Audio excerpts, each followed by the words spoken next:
Olá pessoal, sejam todos bem-vindos à sua dose diária de emagrecimento. Chegamos ao episódio número 100, ou seja, 100 dias de conteúdo para vocês diário, falando sobre o processo de emagrecimento. E hoje eu quero trazer um assunto de saúde mental que acompanha esse processo de emagrecimento. A pergunta que eu faço no título é: emagrecer gera ansiedade? E eu também poderia fazer essa pergunta ao contrário.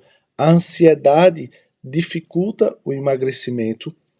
Veja quantas perguntas a gente consegue compreender a partir de um problema mental. E quando eu trago um problema mental, não trago só ansiedade. A gente também tem algumas outras condições, como a própria depressão, nós temos bipolaridade, nós temos diversos tipos de transtornos a respeito de saúde mental.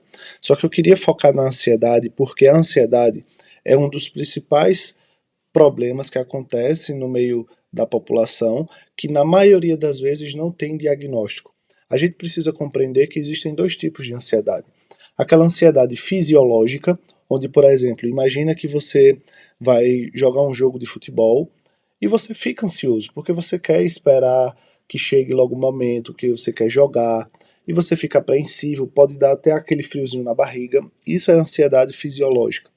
Ansiedade patológica é quando você começa a ter uma série de alterações a níveis corporais. Por exemplo, aumenta a frequência cardíaca, você tem medo de sair de casa porque você tem medo do resultado, você começa a suar muito, transpirar, você começa a não dormir porque você fica com o olho aberto esperando o momento chegar. Então veja, você começa a ter problemas que estão lhe afetando no seu dia a dia. Isso é ansiedade patológica. E essa ansiedade patológica, ela está presente no processo de emagrecimento, principalmente com aquelas pessoas que esperam ansiosamente por perder peso. Então tem algumas pessoas que ficam: meu Deus do céu, eu preciso perder 1 grama, preciso perder 10 gramas, 500 gramas, preciso perder 1 quilo. A pessoa vai contando de grama por grama o peso que está sendo perdido ou o peso que está sendo ganho. E isso acaba que atrapalha muito, porque no dia a dia o nosso peso varia de 2 quilos para mais ou 2 quilos para menos. Então imagina que quando você acorda em jejum, você está com peso. Se você fosse pesar 5 horas da tarde, depois de ter tomado café da manhã, almoçado, você já está com outro peso. Quando você vai se pesar antes de dormir, você está com outro peso. Então, por isso que a gente não pode ficar fazendo comparações diárias. A gente tem que dar um intervalo interessante. Por isso que eu gosto sempre de fazer, né, essas avaliações de pelo menos 15 dias, 30 dias, 45 dias, porque dá tempo de você ter noção do que aconteceu com o seu corpo durante esse período. Então, veja, a gente tem que ir trabalhando esse psicológico do paciente, porque senão gera muito desconforto. A pessoa fica ansiosa pelo resultado. E essa ansiedade atrapalha ainda mais, porque você pode se frustrar. Tanto o paciente pode se frustrar, pensando que não está conseguindo, quanto o próprio profissional pode se frustrar, porque pode acreditar que as estratégias não estão sendo as corretas.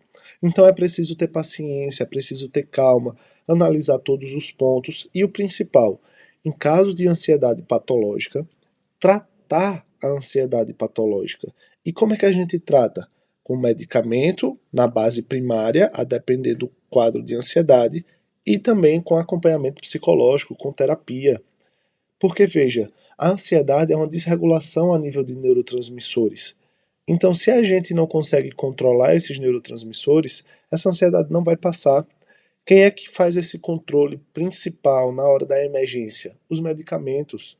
Então, nós temos antidepressivos, nós temos ansiolíticos, que ajudam a reduzir esse grau de ansiedade, justamente para que você não tenha esse problema. Então, é necessário cuidar da saúde mental, assim como cuidar também da saúde física. Elas estão interligadas. Se a gente não tiver essa atenção dupla, o paciente ele vai sofrer para emagrecer. Eu tenho um paciente com compulsão alimentar, que quando fica ansioso diz que quer comer tudo que vem pela frente até as paredes. Então veja que situação complicada. Será que basta simplesmente passar um plano alimentar, passar uma dietinha toda calculada, com os macro, micronutrientes, se a pessoa sente uma ansiedade que dá vontade de comer tudo que vem pela frente? Então é necessário a gente primeiro ver a causa do problema. Provavelmente o problema desse paciente é um problema psicológico. A gente tem que entender o que é que se passa nessa mente para, a partir disso, conseguir uma adesão à dieta, conseguir uma adesão ao exercício físico e aí garantir o emagrecimento. Portanto, saiba que é necessário a gente cuidar do corpo como um todo, mente e corpo. Espero que você tenha compreendido a resposta que eu queria te dar a respeito da ansiedade comparada no processo de emagrecimento. Saiba que é necessário cuidar da sua saúde mental e também cuidar da sua saúde física. Espero você amanhã no episódio 101.